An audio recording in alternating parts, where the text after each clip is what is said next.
Hello students, myself Vishnu Chatwani. I am a chartered accountant and assistant professor in government college. इन दिनों में हम कर रहे हैं आरपीएससी ने जो असिस्टेंट प्रोफेसर 2020 का एग्जाम लिया उसका पेपर हम सॉल्व कर रहे हैं। ये हमारा लास्ट वीडियो है। इससे पहले 270 क्वेश्चंस हम सॉल्व कर चुके हैं और आज फाइनली 30 क्वेश्चंस के साथ ही अपना ये पूरा हो जाएगा। सर शुरू करते हैं। आज का पहला क्वेश्चन है composition scheme is not applicable on dealers making interstate supply, dealers of alcoholic liquor for human consumption, manufacturer of pan masala, all of the above. Yes sir, इसका आंसर है ऑल ऑफ द अबव। ये सारे वो लोग हैं जो composition scheme नहीं ले सकते। हमें पता है कि जो स्मॉल ट्रेडर हैं जिनका बिजनेस का लेवल छोटा है वो कंपोजिशन स्कीम ले सकते हैं बिना जीएसटी इनवॉइस के, मतलब वो सिंपल इनवॉइस भी इशू कर सकते हैं। लेकिन कंडीशन क्या है कि वो ऐसे सप्लायर हों जो लोकल सप्लाई करते हों। अगर वो दूसरे राज्य को सप्लाई करते हैं या किसी कॉमर्स ऑपरेटर के थ्रू गुड सेल करते हैं या कोई ऐसी चीज़ बेचते हैं जो जीएसटी के दायरे से बाहर है, जैसे पेट्रोल, डीजल, लिकर वगैरह, पान मसाला, टैबको, तो ये चीज़ों के केस में आप फिर कंपोजिशन स्कीम का बेनिफिट नहीं ले सकते। तो इसका answer all of the above था। अगला क्वेश्चन है composition scheme is applicable for such small service suppliers and mixed suppliers who satisfies the basic condition the rate of tax for financial year 2021 will well composition scheme service providers के लिए भी बनाई गई है। अगर कोई service provider है और 50 लाख रुपए तक की सर्विसेज वो देता है तो वो कंपोजिशन स्कीम वो भी अपना सकता है और 6% जीएसटी उसको देना पड़ेगा। 3% सीजीएसटी, 3% एसजीएसटी, टोटल उसको 6% जीएसटी देना होगा। तो इसका आंसर बी रहने वाला है। चलिए find out tax free commodity goods under the GST act 2017 out of the following. इनमें से क्या ऐसा है जो एग्जेम्प्टेड गुड्स में है? पोटैटो एंड ओनियंस, आलू प्याज, बिस्किट चॉकलेट्स, वेस्ट कॉटन, पान मसाला। तो सर इसका बहुत आसान सा आंसर है पोटैटो एंड ओनियन। ऑलमोस्ट सारी सब्जियां एग्जेम्प्टेड है। जितने भी फूड ग्रेन्स अनाज खाने के होते हैं एग्जेम्प्ट हैं। दही, लस्सी, छाछ वगैरह एग्जेम्प्ट, फ्रूट्स एग्जेम्प्ट, मंदिर का प्रसाद exempt, newspaper, books exempt, biscuit chocolate ये जो है टैक्सेबल है, पान मसाला टैक्सेबल है, वेस्ट कॉटन टैक्सेबल है। तो इसका आंसर ए रहने वाला है। आसान क्वेश्चन था। अगला क्वेश्चन कहता है what does I in the IGST stands for. IGST में आई क्या है? तो आई है सर इंटीग्रेटेड जीएसटी। जीएसटी तो हम जानते हैं गुड्स एंड सर्विसेज टैक्स। आई मतलब है इंटीग्रेटेड। तो सी इसका आंसर रहने वाला है। ऑप्शन पढ़ने की ज़रूरत ही नहीं थी। आप ये जानते हैं कि अगर एक स्टेट किसी दूसरे स्टेट को माल बेचे या एक स्टेट किसी दूसरे यूटी को माल बेचे, ठीक है, या एक यूटी किसी डिफरेंट यूटी को गुड्स बेचे, तब जो लिया जाता है वो होता है IGST, integrated GST. 125 time limit for passing assessment order under section 62 of GST Act 2017 best judgment and section 63 non-filer is 1 year, 3 year, 5 years, none of the above। तो सर ये क्वेश्चन याद करने जैसा ही है। 5 साल के अंदर टाइम लिमिट है ऑर्डर पास करने की। यानी अगर मान लीजिए कि किसी पर्सन को, रजिस्टर्ड पर्सन को नोटिस इशू किया गया, नोटिस इशू करने के बाद भी उसने रिटर्न फाइल नहीं किया तो उसका बेस्ट जजमेंट असेसमेंट कर दिया जाएगा 5 साल के अंदर अंदर। इसी तरह से मान लीजिए किसी बंदे को रजिस्ट्रेशन करवाना चाहिए था, उसका टैक्स बनता था, उसको रजिस्ट्रेशन कराना चाहिए था पर उसने रजिस्ट्रेशन नहीं कराया तो उसका भी असेसमेंट ऑर्डर पास कर दिया जाएगा 5 साल। 5 साल कहाँ से काउंट करेंगे? जिस ईयर का टैक्स है उस ईयर की जो रिटर्न फाइल करने की ड्यू डेट होती है वहाँ से लेके 5 साल के अंदर अंदर असेसमेंट ऑर्डर पास कर दिया जाएगा। ठीक है सर। अगला क्वेश्चन है input tax credit is allowed to anyone who has paid tax, any registered person, any composite dealer, registered dealer under GST। तो इसका आंसर है 4 registered dealer under GST। अगर आपने GST चुकाया है, देखिए आप और मैं कंज्यूमर हैं, अपन लोग भी GST चुकाते हैं, लेकिन अपने को इनपुट क्रेडिट नहीं मिलती। इनपुट क्रेडिट उसी को मिलती है जिसने GST एक्ट में अपना रजिस्ट्रेशन कराया है और वो क्रेडिट किसके अगेंस्ट यूटिलाइज करेगा? आउटपुट GST के अगेंस्ट यूटिलाइज कराएगा। किसी ने कहीं पे भी रजिस्ट्रेशन करा लिया उससे कोई मतलब नहीं है। जैसे बी ऑप्शन में है एनी रजिस्टर्ड पर्सन, तो हो सकता है आपने किसी और एक्ट में अपने आप को रजिस्ट्रेशन करा रखा हो, उसका मतलब ये नहीं है कि आप इनपुट क्रेडिट लेने के हकदार हो जाएंगे। तो जिसने जीएसटी एक्ट में अपना रजिस्ट्रेशन करवा रखा है और जो टैक्सेबल सप्लाई देने में लगा हुआ है केवल वही व्यक्ति इनपुट जीएसटी क्लेम कर सकता है। तो इसका आंसर 4 आएगा। 127 GST is a matter of jurisdiction of. GST का न्यायिक क्षेत्र है central government, state government, both central and state government, none of the above. So C इसका आंसर है both central and state government. Question आज छोटे छोटे क्वेश्चन है, पिछले वीडियोस के मुकाबले तब बड़े बड़े एक्सप्लेनेटरी क्वेश्चन थे, आज रिलेटिवली इजी हैं। देखिए सर, जो जीएसटी है अपने इंडिया में अपन ने डुअल जीएसटी अपनाया, कनाडा और ब्राज़ील की तर्ज पे अपन ने भी डुअल जीएसटी अपनाया। जीएसटी का प्रशासन सेंट्रल गवर्नमेंट भी करती है, स्टेट गवर्नमेंट भी करती है। आपने जीएसटी इनवॉइस में देखा होगा सीजीएसटी भी होता है, एसजीएसटी भी होता है अगर लोकल सप्लाई है तो अगर कोई भी दिक्कत परेशानी होती है तो बाद में उसका जो न्यायिक क्षेत्र होता है वो सेंट्रल गवर्नमेंट पे भी देखा जाता है और स्टेट गवर्नमेंट पे भी, जिसमें भी आपको ऑब्जेक्शन है। ठीक है, अगला क्वेश्चन है ऑडिटिंग मीन्स। ये तो बड़ा आसान क्वेश्चन है। ऑडिटिंग का क्या मतलब है? अकाउंट बुक्स प्रिपेयर करना, फाइनेंशियल स्टेटमेंट प्रिपेयर करना, अकाउंट्स में एडजस्टमेंट करना या बुक्स ऑफ अकाउंट्स को एग्जामिन करना। तो ऑडिटिंग का मतलब होता है बुक ऑफ अकाउंट्स को एग्जामिन करना और ये अश्योर करना कि जो बुक्स हैं वो बिजनेस का ट्रू एंड फेयर व्यू देते हैं या नहीं, बिजनेस का ट्रू एंड फेयर व्यू देते हैं या नहीं। ठीक है सर, 4 इसका आंसर होगा sir. 129 the main objective of audit is expression of opinion, detection and prevention of fraud and errors, both 1 and 2 depends on the type of audit. तो sir हमेशा से ही ये लफड़े वाला क्वेश्चन रहा है कि मेनली ऑडिट का ऑब्जेक्टिव क्या है।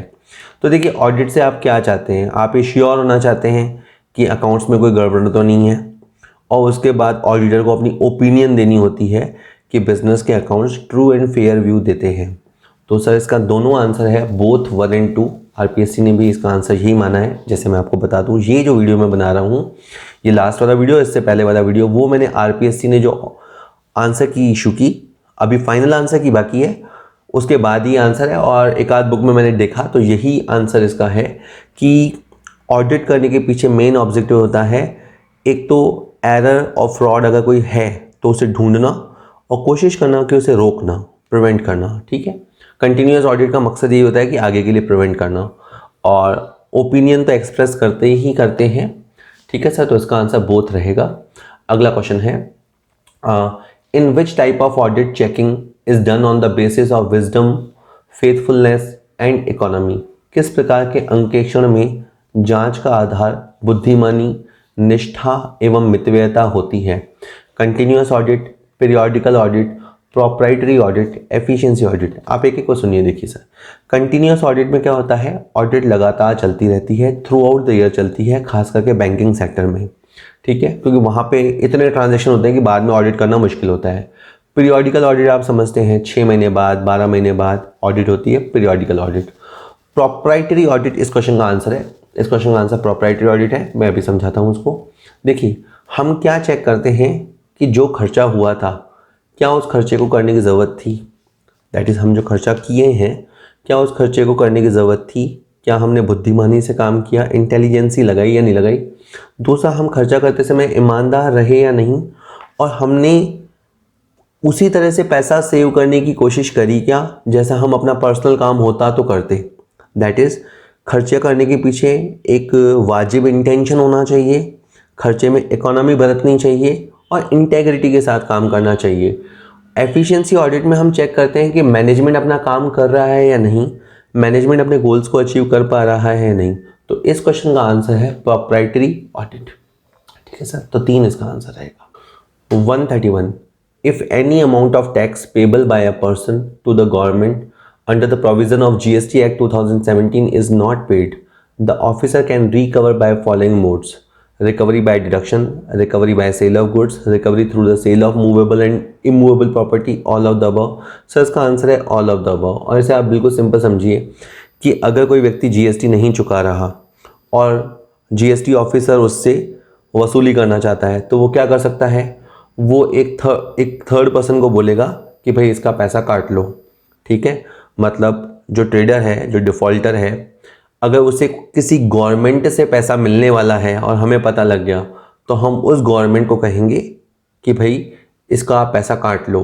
या हम क्या करेंगे, उस ट्रेडर का कोई गुड्स अगर हमारे पास पड़ा है तो हम उसको सेल करके, उसको ऑक्शन करके हम अपना जीएसटी वसूल कर लेंगे। अब हम खुद को जीएसटी ऑफिसर मान रहे हैं। या उसकी मूवेबल या इमूवेबल असेट को सेल करके भी हम उससे अपना जीएसटी वसूल कर सकते हैं। यहाँ तक कि अगर उसका किसी बैंक में या पोस्ट ऑफिस में पैसा जमा है तो हम उनको भी कह सकते हैं कि आप इसे पेमेंट मत करो क्योंकि इसका जीएसटी बाकी चल रहा है। तो बस अगर बंदा ट्रेस हो गया ना और उसके पास कुछ भी एसेट है तो उससे जीएसटी की रिकवरी की जा सकती है। ठीक है, चलिए।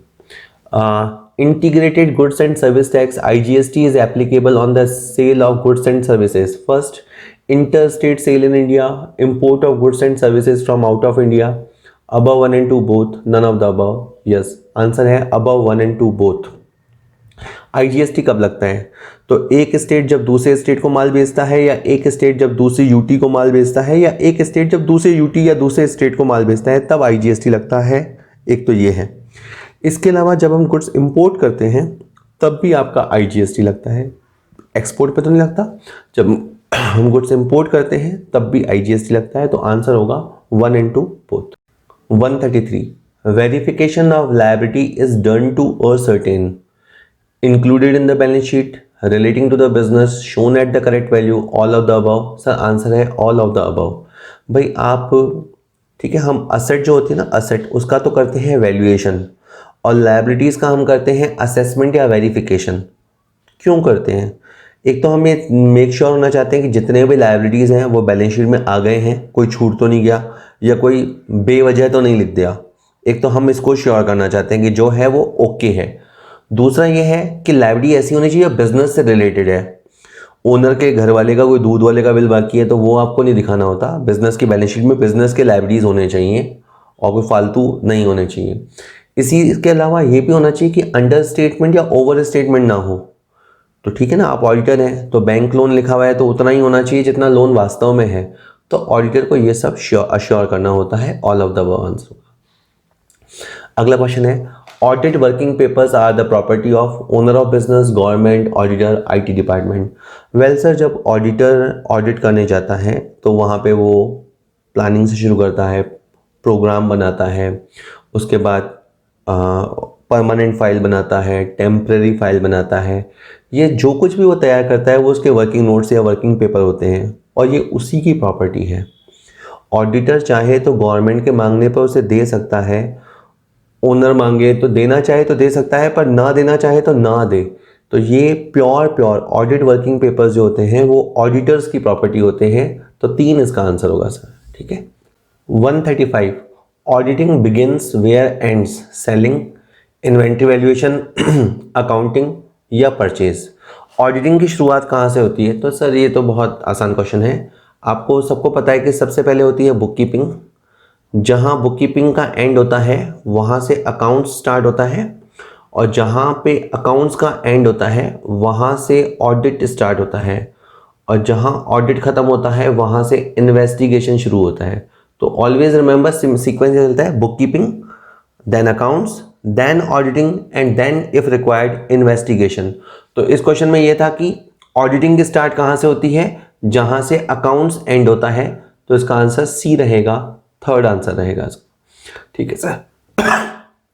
नेक्स्ट क्वेश्चन है, environmental audit is a part of. Environmental audit किसका पार्ट है? ऑडिटिंग का या अकाउंटिंग का या दोनों का? तो देखिए सर, ये वर्ड क्या है, एनवायरमेंटल ऑडिट। तो ये पार्ट है सर ऑडिटिंग का। ठीक है। अगर सोशल अकाउंटिंग हो रही है या एनवायरमेंटल अकाउंटिंग हो रही है तो उसके बाद एक तरह से एनवायरमेंटल ऑडिट भी होती है, जिसमें हम ये ऑडिट करेंगे कि संस्था ने सोसाइटी को क्या दिया और सोसाइटी से क्या लिया, इसका सोसाइटी पे इम्पैक्ट क्या है। तो बेसिकली एनवायरमेंटल ऑडिट जो है वो ऑडिट का पार्ट है। ठीक है, तो एक इसका आंसर होगा। चलिए 137, effective date of audit documentation is. अंकेक्षण प्रपत्रीकरण की प्रभावी तिथि क्या है? 1 April 2009, 1 April 2010, 1 April 2011, none of the above. तो सर इसका आंसर है 1 अप्रैल 2009। सर एक ऐसे है, उस ऐसे का नंबर है SA 230। ठीक है, स्टैंडर्ड ऑन ऑडिट्स ऐसे 230 ये बताता है कि ऑडिट डॉक्यूमेंटेशन करना चाहिए। दैट इज़ कल को अगर कोई ये कह दे कि आपने रिपोर्ट ऐसी क्यों बनाई, तो आपके पास प्रूफ होना चाहिए कि हमने एक अच्छा सा ऑडिट प्लान बनाया था और उस प्लान के अकॉर्डिंग, रूल्स के अकॉर्डिंग ही हमने ऑडिट को परफॉर्म किया था। यानी आपकी जो रिपोर्ट है, आप एक तरह से उसका आधार तय करते हो ऑडिट डॉक्यूमेंटेशन में। ठीक है सर, तो इसका ऐसे 230 इसका नंबर है, 1 अप्रैल 2009 से ये लागू है। ठीक है सर, चलिए इसके बाद अगला क्वेश्चन है the liability of the auditor to submit audit report of a company is stated under which section of companies act 2013? Section 139, 140, 141, 143। ये कंपनी ऑडिट से क्वेश्चन है सर, उससे आया था ये। अब जैसे सेक्शन 139 तो बताती है कि हर कंपनी ऑडिटर को अपॉइंट करेगी, तो ये तो अपॉइंटमेंट से रिलेटेड है। सेक्शन 140 है रेजिग्नेशन, अगर वो त्यागपत्र दे दे या हम उसे हटा दें, रिमूवल। तो 140 is related to resignation and removal. 141 जो है, 141 है वो है क्वालिफिकेशन और डिसक्वालिफिकेशन, कि कंपनी का ऑडिटर कौन हो सकता है, कौन नहीं हो सकता। और 143 में है ऑडिटर के राइट एंड ड्यूटीज़। ड्यूटीज़ में उसका काम है फ्रॉड रिपोर्ट करना, आखिर में ऑडिट रिपोर्ट बनाना, ऑडिट रिपोर्ट पे साइन करना। तो इस क्वेश्चन का आंसर है section 143। Section 143 is related to provide an audit report. ठीक है सर, तो इसका आंसर 4 रहने वाला है। 139 internal control includes internal check, internal audit, above 1 and 2 both, none of the above. आंतरिक नियंत्रण में क्या शामिल है? तो सर ये दोनों शामिल है। इसका आंसर 3 रहने वाला है। और अब अपन समझें कि इंटरनल कंट्रोल होता क्या है। सर देखो, हर व्यापारी जो होता है ना, हर दुकानदार चाहता है कि वो प्रॉफिट कमाए, व्यापार में कोई छल कपट, बदमाशी, बेईमानी ना हो, चीज़ें स्मूथली चले। तो वो क्या है, बिजनेस के जितने भी एस्पेक्ट है ना, उसको स्मूथली चलाने के लिए कुछ उपाय करता है। और वो जो उपाय करता है ना सर, जो भी वो प्रबंध करता है, मैनेजमेंट करता है, वही है सर इंटरनल कंट्रोल। अब उसी में आ जाता है इंटरनल चेक, जिसमें एक आदमी का काम को दूसरा आदमी चेक कर लेता है। और इंटरनल ऑडिट भी उसी का पार्ट है, जिसमें एक आप अपना ही कोई एम्प्लॉय होता है, उसे आप बिजनेस के ट्रांजैक्शन की जांच का काम देते हो। तो इंटरनल ऑडिट और इंटरनल चेक से आप जो इस्टेब्लिश करते हो वो है इंटरनल कंट्रोल, ताकि आपका बिजनेस स्मूथली रन करे। नेक्स्ट क्वेश्चन है in vouching the auditor verifies only the right of transaction, only the certification of transaction, right and certification of transaction, both, or only arithmetical accuracy of transaction। जब sir आप vouching करते हैं, देखिए vouching में क्या करते हैं, आप ये देखते हैं कि जो वाउचर है वो प्रॉपरली बुक्स में चढ़ा हुआ है या नहीं, और जो बुक्स में चढ़ा हुआ है उसका प्रॉपर वाउचर है या नहीं। ठीक है, आप ये चेक करते हो। यानी आपने अकाउंट्स में जो भी लिख रखा है, जनरल में, लेजर में, उसका आपके पास डॉक्यूमेंट्री एविडेंस है या नहीं, यही होती है सर वाउचिंग। इतनी इंपॉर्टेंट होती है कि बिजनेस की ऑडिटिंग मतलब मानी जाती है कि ऑडिटिंग का जो बैकबोन है वो है वाउचिंग। तो हम उसमें क्या देखते हैं कि जो लेन देन हुआ है तो करने वाले को उसका अधिकार था या नहीं। मतलब जो लेन देन हुआ है, एक तो उसका एविडेंस है या नहीं। उससे भी पहले ये ज़रूरी है चेक करना कि लेन देन अथोराइज्ड बंदे ने ही किया है, यानी बियॉन्ड द पावर जाके तो किसी ने लेन देन या ट्रांजैक्शन नहीं किया है। तो हम अधिकार भी चेक करते हैं और उसकी प्रमाणिकता भी चेक करते हैं। तो सर इसका सी आंसर होगा, थर्ड इसका आंसर होगा। 141 in which section of companies act 2013 provisions of appointment of first auditor are given? Section 139, 140, 141, 142। आसान सा क्वेश्चन है। सेक्शन 139 इसका आंसर है। ये 139 कहता है कि हर कंपनी अपनी पहली एजीएम, जो एनुअल जनरल मीटिंग होगी, उसमें ऑडिटर या ऑडिटर की फर्म को अपॉइंट करेगी, जो 6th एजीएम के कंक्लूड होने तक काम करेंगे। ठीक है, ये सेक्शन 139 में लिखा है और उसी में रीअपॉइंटमेंट के बारे में भी लिखा हुआ है। सेक्शन 140 जो है वो रेजिग्नेशन और रिमूवल से है, यानी अंकेशक को हटाने से संबंधित है या उसके पद त्याग से संबंधित है। सेक्शन 141 जो है वो अंकेशक की जो क्वालिफिकेशन और डिसक्वालिफिकेशन होती है उस पर लाइट डालता है। और सेक्शन 142 है वो ऑडिटर के रेम्यूनरेशन के बारे में है। तो 139 इस क्वेश्चन का आंसर है। अगला क्वेश्चन देखिए। तो अगला क्वेश्चन कहता है a statutory auditor has a right of access all times to only book of accounts of the company, only book of accounts and documents of the company, book of accounts, documents and vouchers of the company, notices and documents of the company. तो एक company का जो statutory auditor होता है, ठीक है, जो company की ऑडिट करने के लिए अपॉइंटमेंट जिसको दिया गया है, उसकी एक्सेस या उसकी रीच कहाँ तक होगी? तो ऑब्वियस ही बात है, वो कंपनी के book of accounts, general ledger सब कुछ देख सकता है। वो उन बुक्स में जो लिखा हुआ है उनसे रिलेटेड वाउचर्स को देख सकता है, और इसके अलावा वो सारे डॉक्यूमेंट देख सकता है, जैसे loan agreement, register of charges, register of fixed assets, register of members, कुछ भी, कोई भी डॉक्यूमेंट वो देख सकता है, कोई भी डीड वो देख सकता है। तो इसका आंसर सी होगा सर, कि उसकी रीच जो होती है उसको एक्सेस मिलता है बुक ऑफ अकाउंट्स तक, वाउचर्स तक, डॉक्यूमेंट तक, एनी टाइम, कभी भी जा सकता है सर वो। तो सी इसका आंसर होगा। 143. Which of the following statement is not true regarding the continuous audit? It may be carried out on daily basis. It is expensive. A detailed checking of accounting is possible. It is needed when the organization has a good internal control system. देखिए, continuous audit क्या होती है कि इसमें auditor जो होता है वो उस बिजनेस हाउस में बार बार जाता है, ठीक है। एक्चुअली क्या होता है, वहाँ वर्कलोड इतना होता है, काम इतना ज़्यादा होता है, ट्रांजैक्शन ज़्यादा होते हैं, तो साल के एंड में जाने के बाद तो बहुत मुश्किल हो जाता है। तो वो टाइम टू टाइम जाता रहता है, अपनी टीम को ले जाता है, काम ज़्यादा होता है तो अपना स्टाफ वहीं छोड़ के आ जाता है। तो एक तरह से कह सकते हैं हाँ कि कंटिन्यूस ऑडिट में पूरे साल ही ऑडिट चलती रहती है, जहाँ छोड़ के गया था उसके बाद फिर वो आगे शुरू करता है। तो it may be carried out on a daily basis, तो ये ठीक है। ऑब्वियस ही बात है, पूरे साल इतनी बार आएगा तो एक्सपेंसिव होगी, और ये भी बात भी सही है कि अकाउंट्स की डिटेल चेकिंग पॉसिबल होती है। तो ये पहले तीनों ट्रू हैं, तो आप चौथा इसका सेलेक्ट कर सकते हैं कि इसकी रिक्वायरमेंट तब होती है जब अच्छा कंट्रोल, इंटरनल कंट्रोल हो। तो देखिए, अगर अच्छा इंटरनल कंट्रोल होगा तो इतनी बार आने की ज़रूरत ही नहीं पड़ती, ठीक है ना। तो इसलिए इसका चौथा जो है वो थोड़ा कम सही है, बाकी जो तीनों हैं वो ट्रू हैं, ठीक है सर। तो fourth is not exactly true. अगला क्वेश्चन करें। According to section 240 of the companies act 2013, following statement is not included in the financial statement of a company: balance sheet of financial year ending, statement of profit and loss of financial year, cash flow statement of financial year, fund flow statement of financial year. आसान question है sir, इसका answer fund flow है। देखिए, company financial statement बनाती है, schedule 3 के मुताबिक बनाती है। पार्ट 1 बैलेंस शीट बताता है, पार्ट 2 स्टेटमेंट ऑफ P&L बताता है, पार्ट 3 नोट टू अकाउंट्स बताता है। ये तीनों बनाने जरूरी हैं। क्या क्या? Balance sheet, statement of P&L, notes to accounts, cash flow statement, ये सब जरूरी हैं। Fund flow statement financial statement का इंटीग्रल पार्ट नहीं होता, तो इस क्वेश्चन का आंसर फंड फ्लो स्टेटमेंट आएगा। 145. Restriction on issue discount issue of share eight according Section 53 of Companies Act 2013 not applicable on equity share, on preference share, on SWAT equity shares, all of the above। देखिए, अभी section 53 है जो कहता है कि कोई company discount पे share issue नहीं करेगी।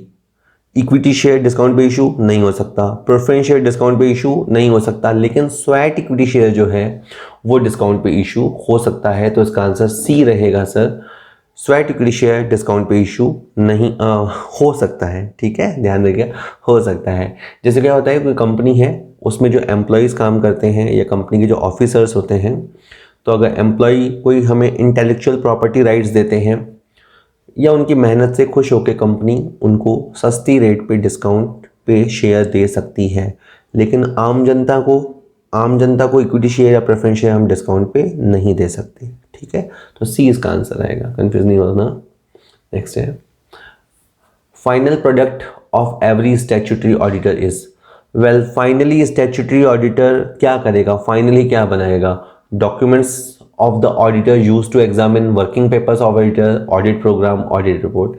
अंडरस्टूड, बहुत ईजी। ऑडिट रिपोर्ट, ये सब चीज़ें होती हैं। देखिए, ऑडिटर जाएगा तो एक प्रोग्राम भी बनाएगा, डॉक्यूमेंट्स को एग्जामिन भी करेगा, permanent file, temporary file, working papers भी तैयार करेगा, लेकिन एंड जो होता है वो तो सब प्रोसेस हुआ, जो एंड आउटकम होता है वो होता है ऑडिट रिपोर्ट। अब ऑडिट रिपोर्ट क्वालिफाइड हो सकती है, क्लीन रिपोर्ट हो सकती है, डिस्क्लेमर हो सकता है, कुछ भी हो सकता है, बट वही उसका फाइनल आउटकम होती है जिसके लिए उसको फीस दी जाती है, या जिसमें वो बताता है एग्जैक्टली उसने क्या पाया, जब उसने खातों की जांच की तो उसने क्या पाया।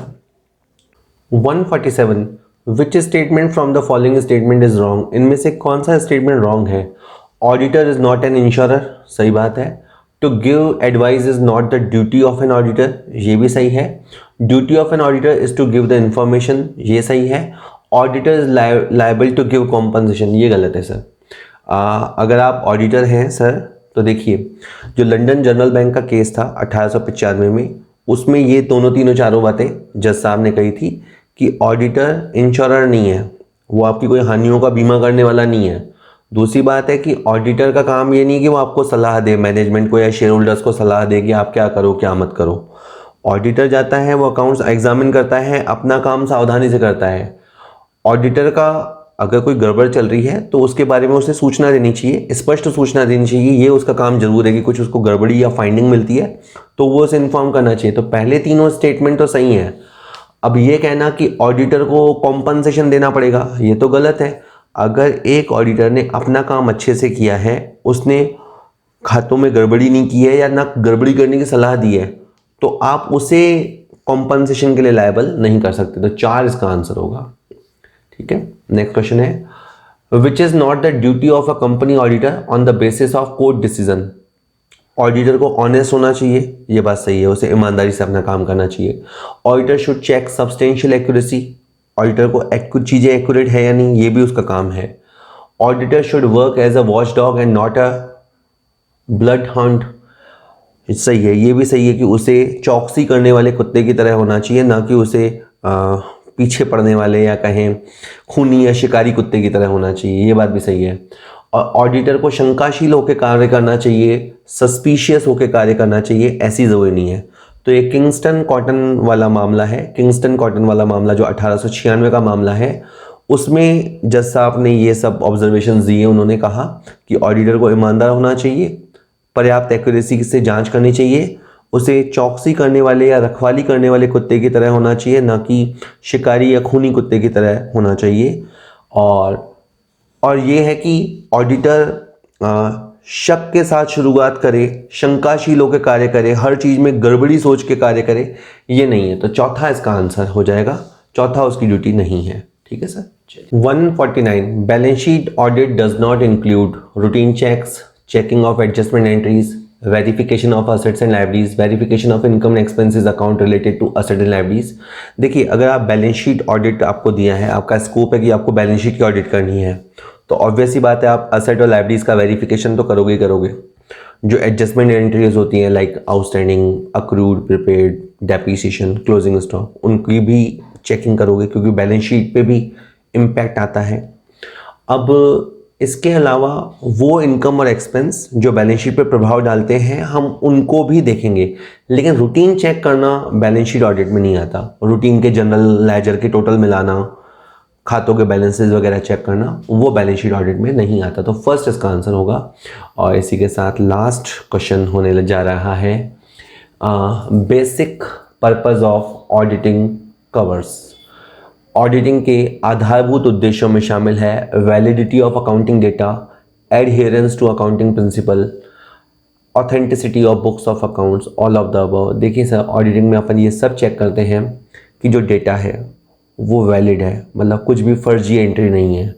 बुक्स हैं, ऑथेंटिक बुक रखे गए हैं, ना कि फर्जी बुक्स बनाए गए हैं, है ना, ऑथेंटिक बुक रखे गए हैं। और जो बुक्स बनाए गए हैं ना, उसमें अकाउंटिंग प्रिंसिपल का, खास करके जो गैप्स होते हैं, जनरली एक्सेप्टेड अकाउंटिंग प्रिंसिपल्स, उनका पूरा ध्यान रखा गया है। तो ये सब इंश्योर करना होता है ऑडिट के अंदर। बुक्स सही हैं, एज पर द रूल्स बनाई गई हैं, डेटा भी जो है वो वैलिडेट है बाय वाउचर्स। ठीक है सर, तो ऑल ऑफ द अबव इसका आंसर रहेगा। इसके साथ ही अपना आरपीएससी का ये असिस्टेंट प्रोफेसर वाला पेपर पूरा हुआ। वीडियो थोड़ी लंबी हो गई, आपको अगर वीडियो यूज़फुल लगी हो लाइक कर सकते हैं, किसी के साथ शेयर करना चाहें शेयर कर सकते हैं। चलिए sir, thank you very much.